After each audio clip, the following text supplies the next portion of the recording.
Hey, gorgeous. Welcome to the Healing Elevates Relationships podcast. I'm your host, Bernadette Jackson, CEO and Lead Strategist at H.E.R Consulting Group and the creator of Her Way Relationship Intensive course. This podcast was created as a response to my desire to redefine how the world views women with daddy issues.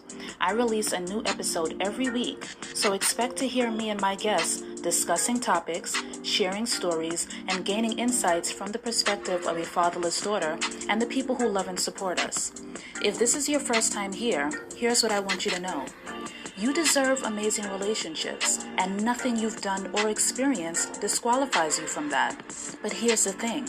Amazing relationships with others happen after you cultivate an amazing relationship with yourself. And how do you do that? Self-discovery, healing, and accessing your authenticity. Let's dive in. Hey, y'all. So I want to talk about something that is unscripted because of the events of this past weekend. Seneca says that we suffer more often in imagination than in reality. And I cannot help but think about all of the ways that I took minor infractions and blew them way out of proportion. I can actually distinctly remember situations that were hyper investigated and overthought, all because my mind catastrophized it to the point of no return. I bring this up because there has been a lot of conversation swirling in light of what happened at the Oscars this past weekend. I'm struggling to pin down one emotion about the incident, so I'm not even going to try. But here are the facts just in case you have not seen or heard what happened. Chris Rock made a distasteful joke about Jada regarding her hair. Will thought that it was funny and he laughed heartily about it. Jada got visibly upset. Will peeped his wife's reaction and decided in a surprising twist of events to slap Chris Rock in retaliation. Chris responded with something to the tune of, "Bro, it's not that serious." And Will responded with, "Keep my wife's name out of your mouth." I'm not going to belabor the point, and I really don't want to harp too much on what was said. I do believe that Will was fed up at being the butt of everyone's joke, especially after the news of Jada's entanglement surfaced. But I don't want to discuss Will at all in my thoughts about what happened. I actually want to talk about Jada. If you listen to season 1 of the podcast, then you would have heard my thoughts on Jada when the story of her entanglement first broke. Jada is a fatherless daughter, and what I know for sure is that fatherless daughters yearn for total acceptance, love, and protection from harm. I can't speak for Jada's state of mind after Will did what he did, or the thoughts that she must have had, but I can bet that she felt protected and therefore loved in the moments that followed the incident. When the dust settles on the situation and it falls by the wayside, I wonder if Jada will think her husband's actions, although gratifying in the moment, went too far, or if she will continue to feel like her honor was protected in that moment. That may be something that they discuss on the Red Table Talk at some point, or maybe not, and maybe we won't know. I am still really trying to pin down how I feel about what happened, but I can say this.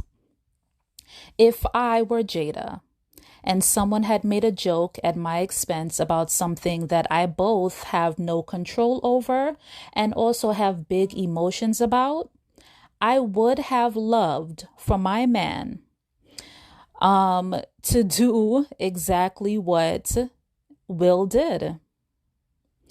I would have felt very loved and protected in that moment.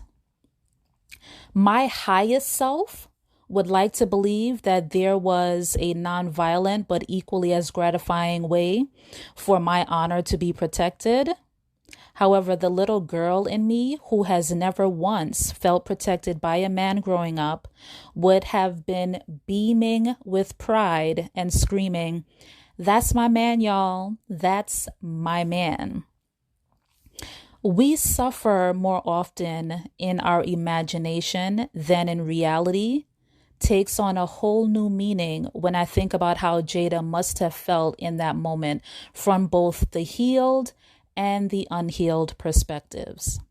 Being publicly mocked, shamed, embarrassed, or ridiculed for something beyond the scope of your control is a kind of betrayal that is not easily forgotten or forgiven. I say this because fatherless daughters at all times and in all ways want to appear perfect. There are certain defense mechanisms that we have in place to protect ourselves from the pain of possible rejection or abandonment. From our palatable personas to the vice grip of control that we have on everything in our lives. Everything playing a role to make sure that our heart is not battered or bruised any more than it already has been. So when somebody shines a light on an area of our lives that we very meticulously packaged in such a way as to receive the most favorable response, and people laugh at our expense, there is a feeling of the world crumbling around us. I imagine that she felt like everyone was pointing and laughing, like everywhere she went, that people would start asking her when G.I. Jane 2 was coming out. Hell, her husband laughed at the joke too. Let's be honest. If she were looking around at everyone in arm's length of where she was sitting, there was not one straight face after that joke was told. Just that fact alone would trigger my imagination to catastrophize what really happened. My survival brain takes over, and instead of realizing that Chris's role at the Oscars was to offer comic relief, and no joke he told, however distasteful it may have been, was supposed to be personal, you are now thinking that he wanted to utterly humiliate you.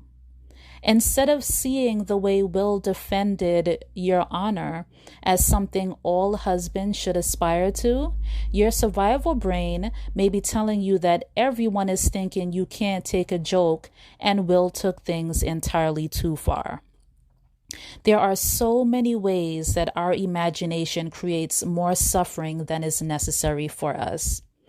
If we are not careful, minor infractions in our relationships can become huge blowouts where asking clarifying questions could have made cooler heads prevail. We have to be careful to not allow our triggers to cause us to hyper investigate or overthink situations that we shouldn't give a second thought to. And with that, let's hear a word from our sponsor. Too often as survivors of trauma, you morph into who you need to be to survive. The problem with this defense mechanism is that even when the time has passed and the pain of the trauma has subsided, you are still wearing your mask.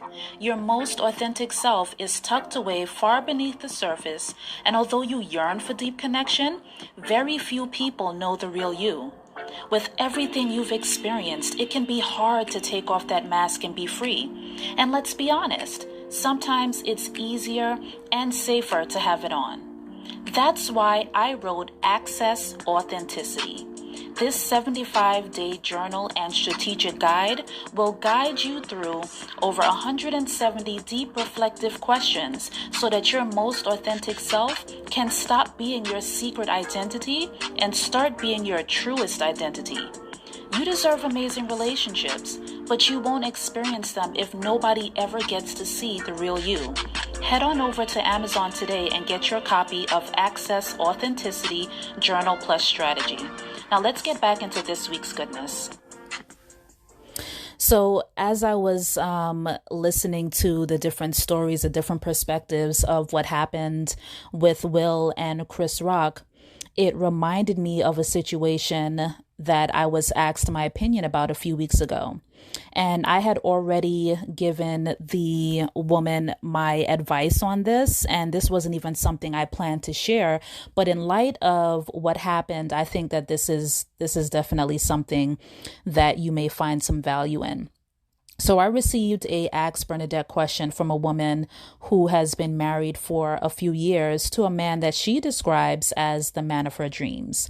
She went on to say that a few weeks prior, she and her husband were in a conversation about something regarding their children. She believed that her husband was too harsh with their son when he disciplined him. And he told her that his response to their son was actually not harsh, and that because her father was not present when she was growing up, she isn't used to men talking sternly to children when it is warranted. She said that she was taken aback by what he said. She felt like it was a low blow and that her husband was somehow calling her parenting into question, or worse, blaming her for her father not being there. She spent the next few weeks watching her husband's every move and analyzing to infinitum everything that came out of his mouth. She played over and over in her head what he said to her. She could not understand why he would say something so hurtful. By the time she asked me my opinion, she had become sick to her stomach because she was under the impression that her husband didn't love her anymore and that they were on the brink of divorce. And this is prime catastrophizing minor infractions where asking clarifying questions is really what you should be doing. She had overthought this misunderstanding into an imaginary divorce, and it was physically making her sick.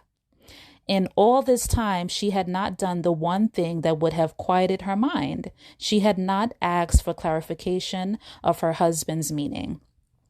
I told her that she should tell her husband that what he said hurt her feelings, and let him know exactly how she felt and what came up after he made those comments, and ask him whether or not he meant for his comments to come off as harshly as they did.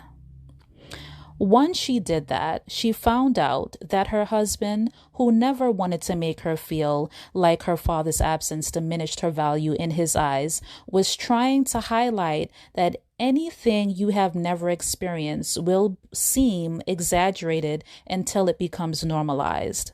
He was trying to get her to see that her lack of experience in this area is the reason that she felt that he was too harsh, when in fact his actions were pretty mild. After hearing his heart, she was able to relax, and she realized that she had in fact made the situation so much more than it was simply by not asking any clarifying questions about what happened. When you are a survivor of trauma, and you have spent your life finding new ways to ignore a situation that you have no control over, you develop a very vivid imagination. Just as easily as you are able to conjure up beautiful stories that soothe you in times of crisis, you are able to imagine the types of catastrophes that are life-shattering when something doesn't go as expected, or if you are triggered in the wrong way. Because we know that we suffer more often in imagination than in reality, we have to be careful that we do not feed our imaginations with thoughts and images that can derail perfectly good relationships. When we feel ourselves overthinking a situation or becoming hyper-investigative, ask yourself, what does the pattern of behavior with this person tell me? Once you have your answer, use it to dictate the best next move to get to the desired outcome in that situation. If you remember nothing else from this Ask Bernadette scenario, remember to ask clarifying questions before you make any assumptions. So, That's it for today. I will definitely see you in the next episode. Next month, we are starting a series for Couples Appreciation Month. I am really excited about highlighting the next 3 couples that I have for you guys. They will be sharing with us the work that they did both individually and collectively so that they can build the thriving relationships that they now enjoy. I am looking forward to you guys hearing these interviews, and I cannot wait to get started. But before I go, of course, I want you to remember that you deserve amazing relationships. But the day you plant the seed is not the day you see the fruit. So keep doing the work. Bye.